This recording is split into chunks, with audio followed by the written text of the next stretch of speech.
certeza que a realidade em que você vive é de fato real? O que sentimos e percebemos por nossos sentidos correspondem mesmo à realidade? E a realidade corresponde ao mundo particular de cada um ou ao mundo comum em que vivemos? Muito provavelmente você já deve ter ouvido falar disso no cinema, por exemplo. Mas saiba que esse questionamento foi feito há muito tempo por um filósofo grego chamado Platão. Platão viveu na Grécia Antiga, aproximadamente no século V a.C. Em Atenas, fundou uma escola chamada Academia, que incentivava os estudantes a pensar por conta própria, por meio de investigação científica e filosófica. Entre muitas obras de grande importância para a filosofia, Platão escreveu A República.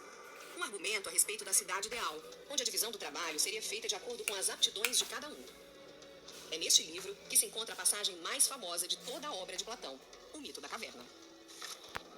Imagine que existam homens presos desde a infância numa espécie de caverna. Um lugar subterrâneo, escuro. Há apenas uma pequena entrada para a luz, que vem de uma fogueira localizada fora da caverna. Os homens estão acorrentados, não podem se mexer, nem mesmo virar o pescoço para o lado. Tudo o que eles fazem é olhar para uma parede em frente a eles. Nessa parede, eles conseguem ver somente sombras projetadas do que acontece fora da caverna.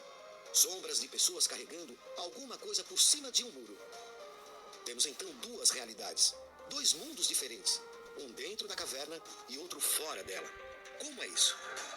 É fácil de entender se a gente pensa que tem esse dualismo, que um está conectado com o outro, mas ao mesmo tempo é separado. O mundo sensível é o mundo do corpo, é o mundo da matéria, é o mundo das nossas percepções concretas, físicas, é o mundo que eu posso perceber com os meus sentidos físicos, com a audição, com a visão, com o tato, com a gustação, com esses sentidos que são do meu corpo. Por oposição ao mundo inteligível, que é esse mundo que só pode ser acessado por meio da contemplação. Nós podemos traduzir essa contemplação por teorização e podemos também chamar a teorização de reflexão.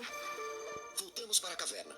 Vamos imaginar que um dos prisioneiros quebra a corrente e sai para o exterior de onde sempre viveu.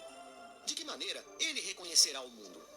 Ele tem dificuldade em distinguir as imagens. Seus olhos, acostumados com a escuridão, se ofuscam com a luz. Ele tenta achar a fonte da luz. Descobre então que existe um sol. Quando se depara com a nova realidade, ele percebe que passou a vida analisando e julgando apenas imagens projetadas. Fora da caverna, o mundo é outro. Ele se encanta com a natureza, com os animais, com o sol. Todas as pessoas dentro da caverna estão acorrentadas. Todas elas são prisioneiras de um ponto de vista. Todas elas são condenadas a olhar a coisa, a vida, aquilo que se apresenta a elas como uma verdade absoluta e inquestionável. Então elas são crentes. E aquele que se liberta, aquele que deixa então de ser prisioneiro, esse que rompe com as correntes, com as amarras, ele é um representante de uma tomada de consciência. O que representa essa saída da caverna? Representa, então, a tomada da consciência, mas um encontro com o conhecimento. O que é o conhecimento? Quando a gente fica estudando no colégio, na faculdade, a gente fica estudando num livro, a gente está procurando alguma coisa que a gente não tem.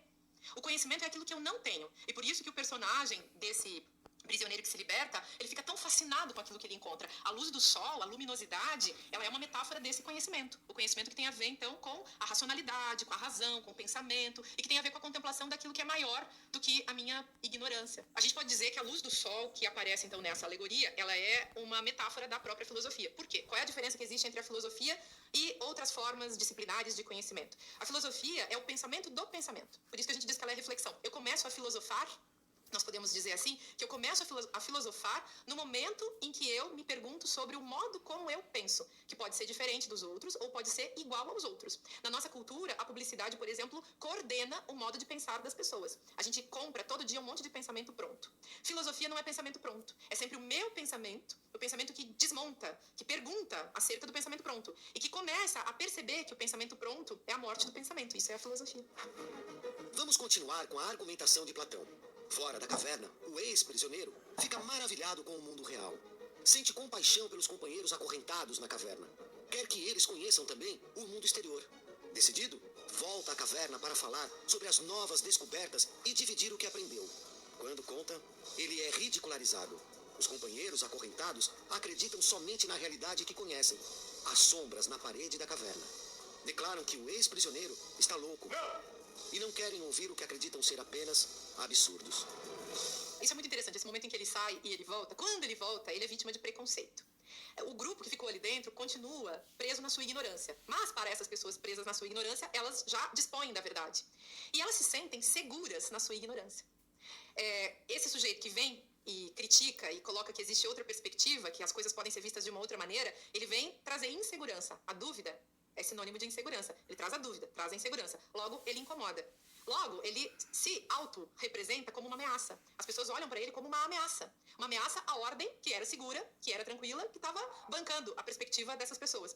E se essas pessoas pudessem olhar para essa diferença e pudessem perceber que ali tem uma novidade, e pudessem, então, entrar num jogo com essa diferença, pudessem olhar para elas mesmas a partir dessa diferença, talvez pudesse surgir um diálogo. E o conhecimento é aquilo que advém justamente desse encontro de diferenças ao qual se dá o nome de diálogo. Platão quis demonstrar, por meio da alegoria da caverna, que as pessoas estão presas a uma perspectiva única.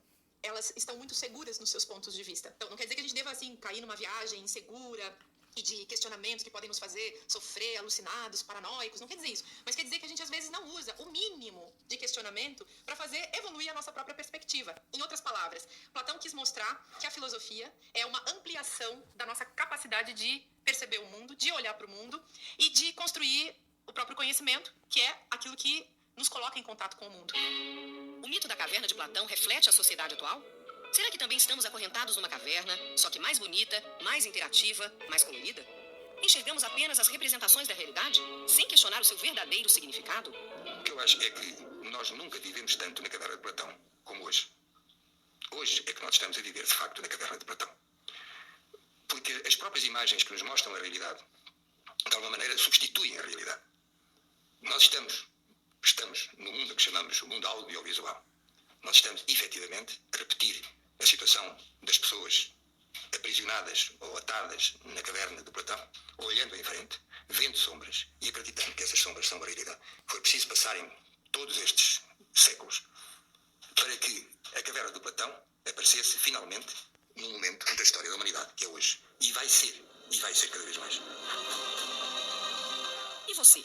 Está acorrentado vendo sombras na parede? Ou já saiu da caverna para explorar o mundo exterior? Filosofar é seguir além das aparências. Você aceita esse desafio?